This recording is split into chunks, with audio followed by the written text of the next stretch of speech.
Sharing health promotion messages in the community with a focus on improved food and hygiene customs.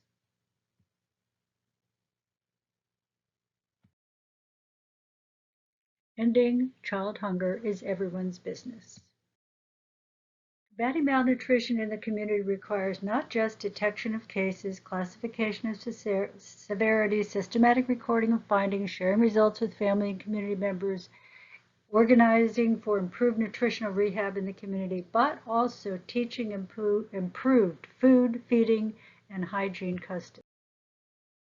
This section focuses on teaching in the community customs that will prevent illness in children and make for healthier families. The community needs to understand the link between changing their food and hygiene habits and preventing serious disease.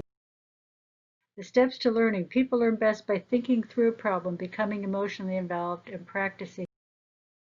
When teaching in the community, make everyone feel comfortable and welcome. Even the most humble person can contribute to this discussion. Include everyone in the learning process. Treat everyone with respect and acknowledge their contribution and perspective. Affirm and thank everyone who participates in the gathering, large. Dialogue. This means that the teacher is also a listener and a learner. Every time you interact in the community, everyone should come away enlightened.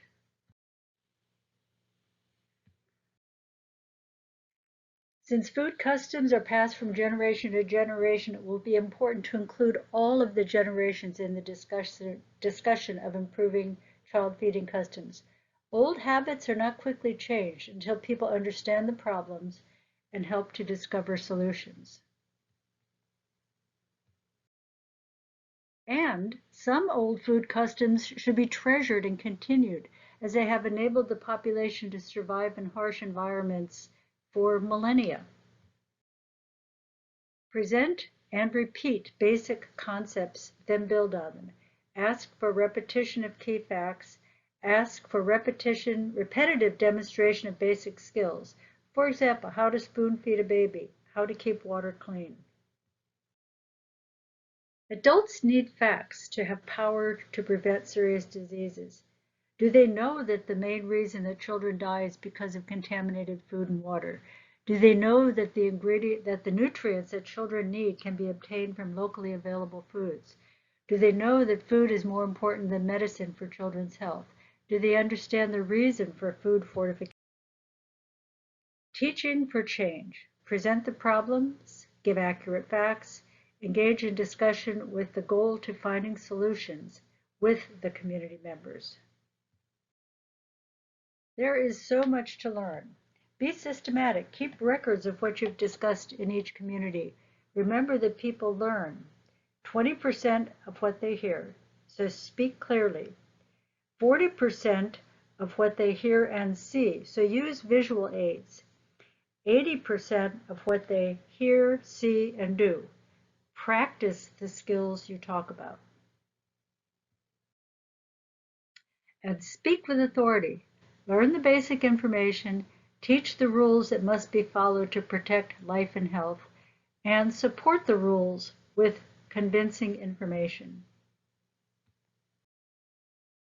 Rule number 1, girls and women need nutritious food. Before pregnancy, during pregnancy, and while breastfeeding. And this is intergenerational. If a girl's grandmother was malnourished during pregnancy, her mother may have been malnourished during pregnancy, and her mother's upbringing, she was carried in utero by a malnourished mother, and then she was born malnourished, and that will carry into her life and her pregnancies and the next generation. It's not just this one moment in time, but we have to be thinking intergenerationally.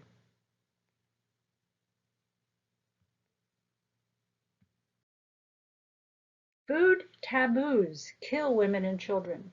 There are many food myths that worsen malnutrition in pregnant women and children. And this is not just in the developing world, but in the developed world. There are many food myths that harm people. Food myths of food that should be restricted during illness and cancer, for example. can really accelerate the decline of people's health. When they need the most nutritious food, they're being advised by friends and relatives to avoid specific nutritious foods that might, for example, feed the cancer. So food myths are not unique to certain cultures or certain continents or certain um, ethnic groups. The human race is prone to developing food myths that can sometimes harm us. So one such myth is that eating eggs causes children to become thieves. Teach the importance of eggs in the child's diet for strong tissues that resist infection, leading to overall better health and survival. Encourage people to have poultry flocks. Chickens are a great source of eggs, of course, but in many parts of the world, guinea hens are a, um, a poultry that, although they have some downsides, they can be noisy. They are much more, produce many more eggs, are more resistant to disease. They're well suited for dry climates. Um, they cut down the risk of vermin, bugs, insects, baby snakes, baby mice, baby um, pests. So for example, chickens and guinea hens can be a great source of eggs. Pregnant women and children should not be restricted from any kind of nutritious food. People need to abandon food taboos that hurt the most vulnerable members of the family, of the community. Help people to examine their food customs, to value ones that promote good nutrition, like breastfeeding, and discard the dangerous ones. Healthy girls make healthy mothers. Improving the health of families starts with improving the health of mothers. Healthy girls make healthier mothers. Healthier mothers make healthier babies. Healthier babies make healthier children. Healthier children make healthier, happier, and more fulfilled, productive adults. Girls who are not well nourished in their childhood and adolescence have a risk for complications of delivery due to inadequate growth. Women who are not well nourished have a much higher risk of dying during pregnancy, delivery, and in the weeks after giving birth. If programs focus just on children up to age 2 or up to age 5, and we don't pay attention to the adolescents and the teenagers, we miss a chance to allow youth to have their final growth spurt before their epiphyses close and they can no longer have improved skeletal growth. Malnourished mothers give birth to children with poor immunity to infections. Now, this is a chart of anthropometric measurements for women, girls, to help to decide if this girl's old enough, has she grown enough, is she likely to have a safe pregnancy. This is a good exercise for young teens. And of course, the subject of birth, healthy spacing and timing of pregnancies is a very, very big subject. And it should be talked about more in the family between mother and daughter. But also, this discussion should involve the men, community leaders. The postponement of marriage and childbirth is a very important topic for the health of women and also for the health of the children. But you can't have all of these discussions with the men present because women will not talk, in many cultures, will not talk about their menarche, their menstruation, pregnancy, birth control.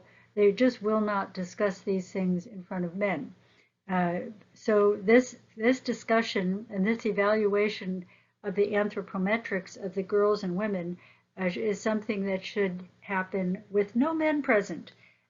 So the measurements, the height, the intertrochanteric width between the trochanter of the hip, the lateral sacral rhomboid, which is you can palpate the back and find the widest part of the sacrum, measure that, and the foot length.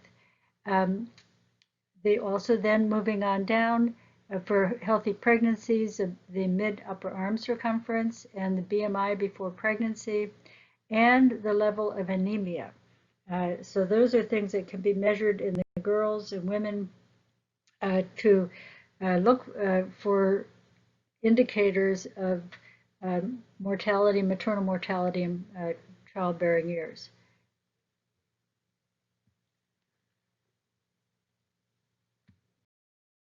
When you've got the girls and women together, have a focus group.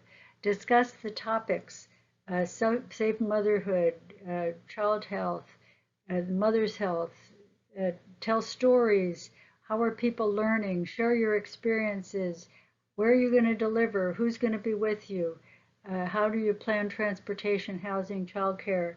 And then how are women taught about feeding children and feeding the family? How about the importance of fortifying the food in the home if they have access to that technology?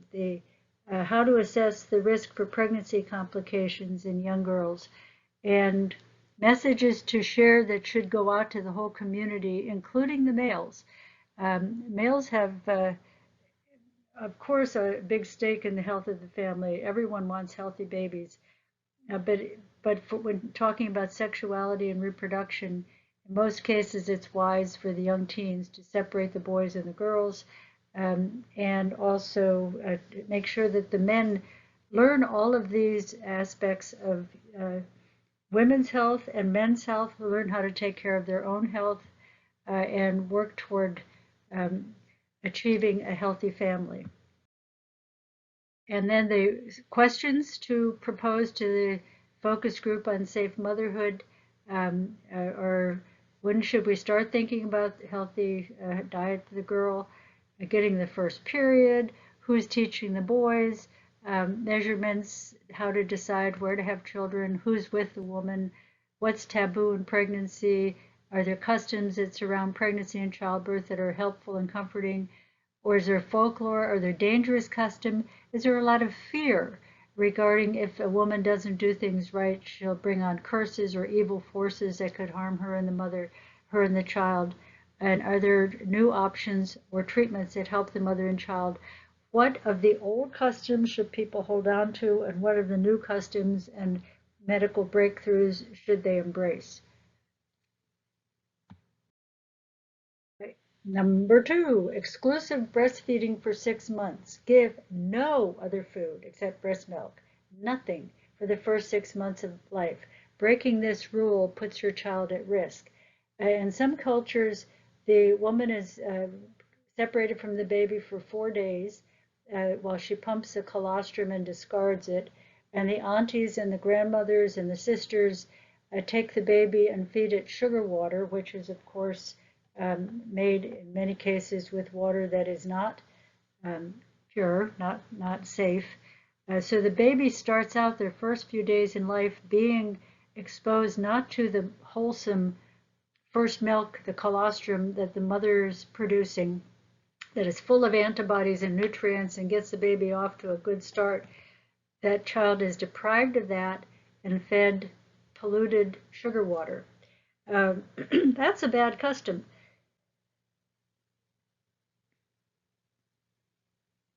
Record a child's birth date so you can know how long to breastfeed. Infants are the safest when they are exclusively breastfed. Your baby is at great risk the moment any food or drink besides the mother's milk enters his or her mouth.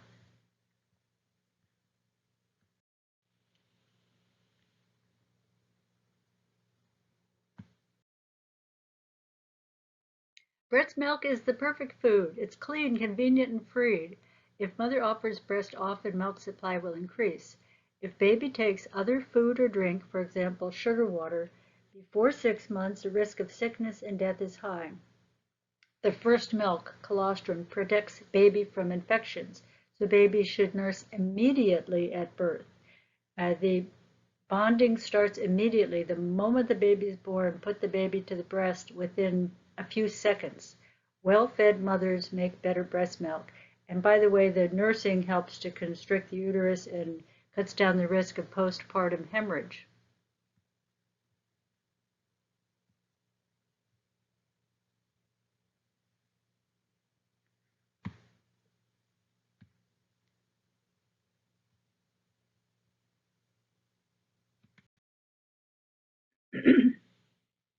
What an infant drinks is extremely important for health and survival. One of the biggest mistakes that caregivers make is to give infants sugar water or tea starting at birth. This deprives the infants of the best antibody-rich breast milk that mothers produce right after delivery. Another mistake is to use baby bottles. They cause dental caries, but worse, they kill children. By becoming contaminated with bacteria that cause deadly diarrhea and by causing malnutrition when poor mothers substitute diluted formula for clean and nutritious breast milk. The whole community should help the mother to be able to nurse her baby. The husband can take over some of the chores, the children, the extended family can help carry water so mother can stay home with the baby and nurse. What should infants and children drink after weaning from the breast? Boiled water, milk, coconut milk. Avoid soda and any drink that is not clean. After 6 months, when it's time to start giving food in addition to breast milk, be very careful that everything you feed your baby is clean. Prepare the food, then feed it to your child immediately. Spoon-fed infants and young children. Spoon-feed infants and young children. Hold your child on your lap, talk to him or her, and patiently, lovingly coax him or her to eat all the food in one sitting. Mealtime should be a happy time, a time to talk to the child, look at the child. Many times, mothers will put the baby on the floor with the food in front of them, with the child having a dirty face, dirty hands. The child is trying to feed themselves. Half the food is going down their clothes, and then along comes a dog or a pig or a chicken to fight with the baby for the food. That custom is one of the customs that causes the malnutrition risk to increase. Feed your child at least 4 to 6 times a day and breastfeed on demand.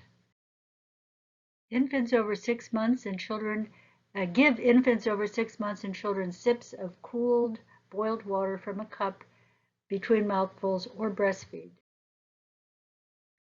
Use fortified foods when possible for extra zinc, iron, selenium, vitamins, and use iodized salt.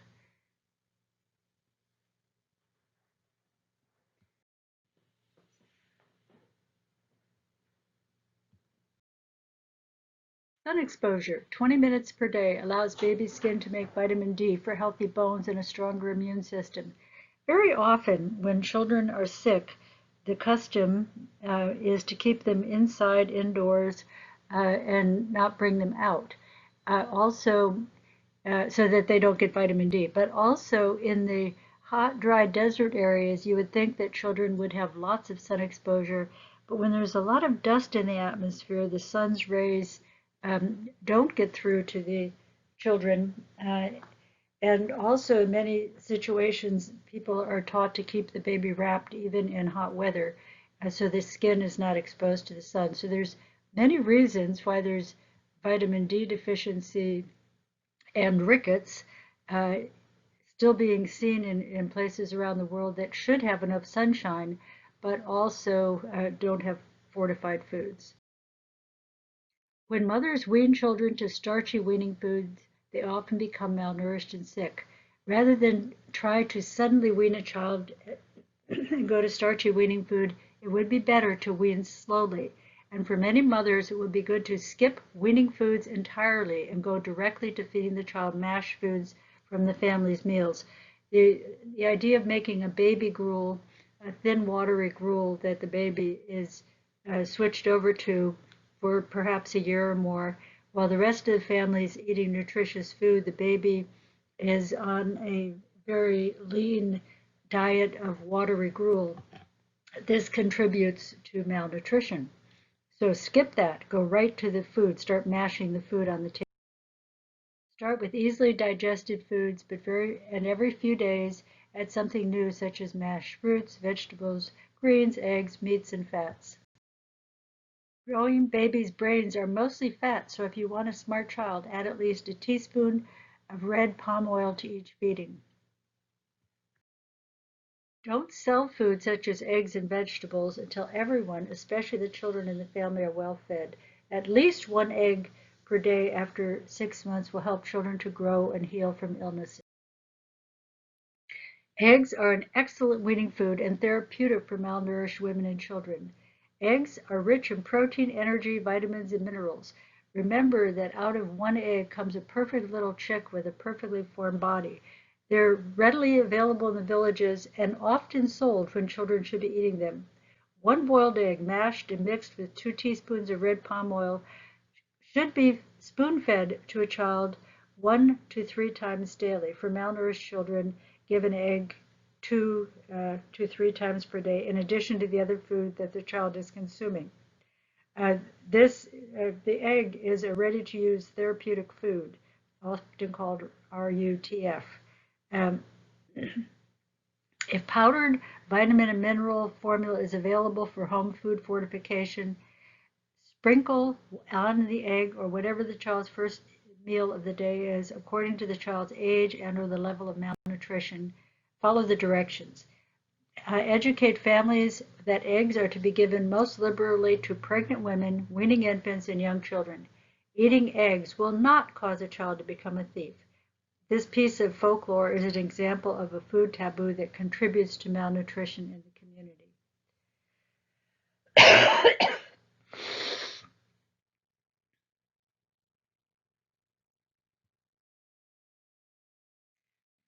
Rule number 3, continue breastfeeding until your child is 2 years old. Rule number 4, give the best food in the household to young children since they are growing. Protein, eggs, soy, meat, milk, cheese, fruits, vegetables, greens, fats, oils, and grains are all necessary for children to grow healthy. Rule number 5, monitor weight and height to detect children with growth failure. The sickest children need the most attention. They need loving encouragement to consume more food more often. We should pause and think about the problem around the world, especially in impoverished countries, that children, when they start to have health problems, people will often believe that it's a bad omen, that there's some kind of a curse has been placed on the family. And worse yet, many times children are accused of being witches and wizards, and they are subjected to terrible treatment.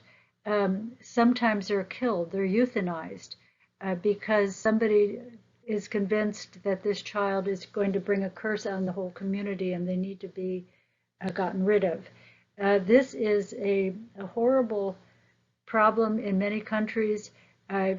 Often it is illegal, but it is practiced anyway. So wherever you're working, find out what the cultural beliefs are about children being witches and wizards and lend your voice to the side that says children are not witches and wizards and they should not be punished or given brutal torture or killed because they are accused of being vectors of illness or evil to the community. Rule number 6, food for infants and children must be clean. Germs grow quickly in food that is not consumed immediately, so store after cooking no more than 2 hours.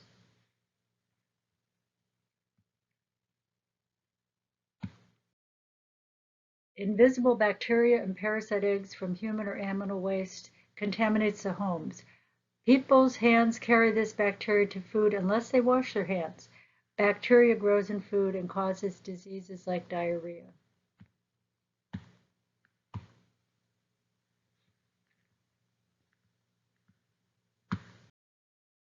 Wash your hands and children's hands and faces before and after each feeding. And running water is better. Washing your hands in a basin quickly contaminates the water, and the children's hands, faces, and, and the adults' hands and faces are not going to be as clean if they use a common basin. The water should be running water. Wash and dry dishes and spoons before and after use, and cover utensils with a clean.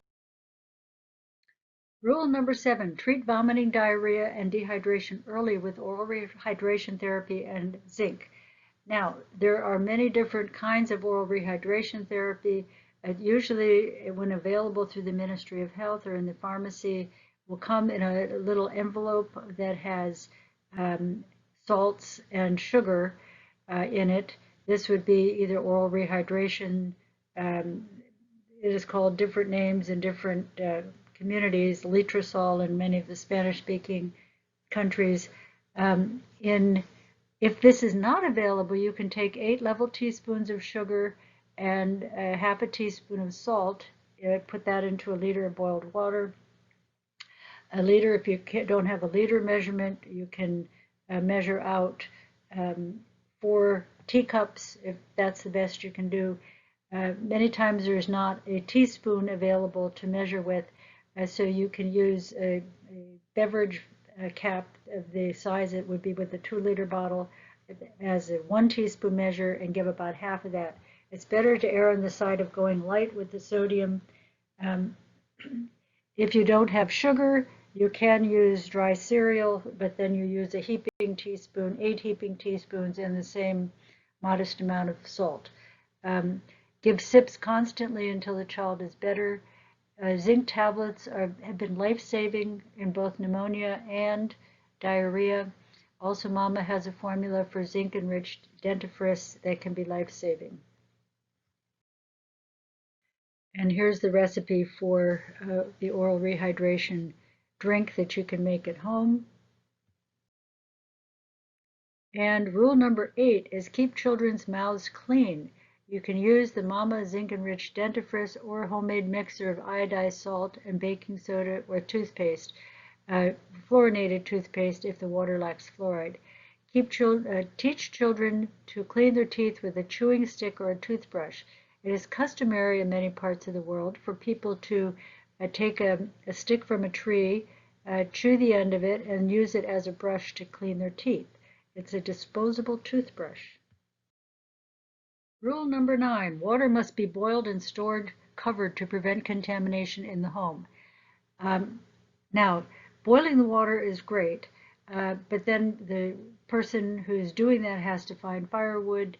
It also has to keep the boiled water covered.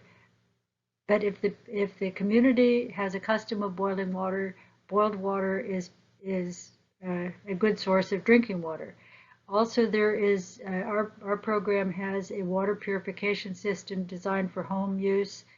There are many systems at work. You can purify water with solar energy, but one way or another, the water needs to be purified.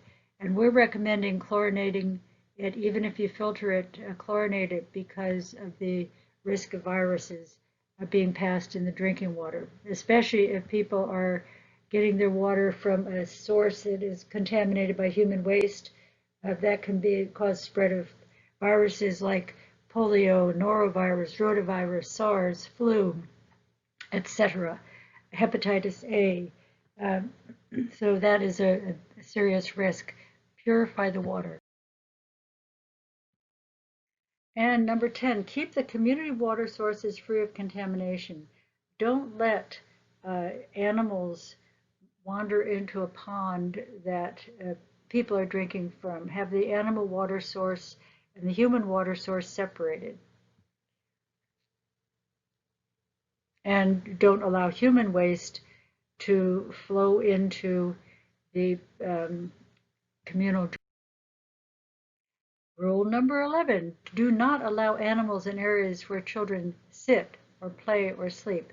Build fences, keep animals out of the house, and either keep the babies in a little fence called a playpen or have the animals in a fence, but children should not be in a place contaminated with animal feces or human feces.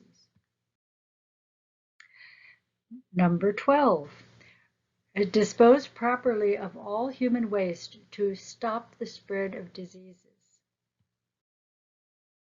Number 13, Participate in community-wide campaigns of immunization, vitamin A distribution, deworming, and growth monitoring. Only if the community unites to combat malnutrition will the vulnerable women and children be saved. If everyone does their part, from the leaders, the elders, the heads of households, grandparents, parents, teachers, village health workers, and even the children, the community will be able to save those who are suffering the most.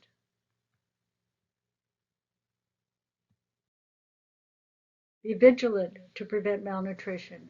Good nutrition and hygiene will help to prevent diseases. Home food fortification is a new food custom that is being promoted by many government and non-government agencies as an important means of improving nutritional status for families and communities at risk of micronutrient malnutrition. Mama Project promotes the strategy of food fortification with our own balanced formula that contains all of the 21 essential micronutrients. Micromix can be added to food at home, at school, in orphanages, or feeding programs in hospitals. This is a point of consumption food fortification strategy. The strategy can help prevent and address the deficiencies that are commonly encountered in communities facing shortages of quantity and quality of nutrition resources. Mama produced a video called Micronutrient Story to be used in villages, often during brigades when families are waiting to participate in the event. It covers many of the topics that are pertinent to health, nutrition, and hygiene. Notice that Mama Project has changed the recommendations regarding the amount of micronutrient powder. Micromix use recommendations for age are in the chart below. So for an infant from 6 to 12 months, one level 0.15 mini scoop added to nutritious food that the family is eating. Skip the weaning food. Child 1 to 12 years, 12 months to 12 years, 2 level 0.15 cc mini scoops. Smaller children need relatively more nutrition because they're growing so quickly. Over 12 years, and all adults, including pregnant and nursing mothers, 3 level 0.15 cc mini scoops. Everyone in the family needs vitamins and minerals. The priority is the women of childbearing years, but the men need nutritional supplement if they're getting their food from the same food source of food that is not rich in micronutrients. Men, women, children, the young, the elderly, the sick, everybody needs vitamins and minerals. Mama Project has produced PowerPoints for flip charts. We've created 6 PowerPoints that can be used to teach in the villages. Topics are nutrition, hygiene, health and wholeness, vitamin A, intestinal parasites, and the fight against hunger. So if you want to change the language, amplify the message, or change the illustrations, please contact us, info@mamaproject.org, to get a modifiable version to adapt to your needs. The PowerPoint text can be swapped out. The language can be changed. The PowerPoints that are modifiable are not being posted in the training, but they can be obtained directly from us. You can also change the illustrations, change the pictures to look more like the population that you're working in. Thank you.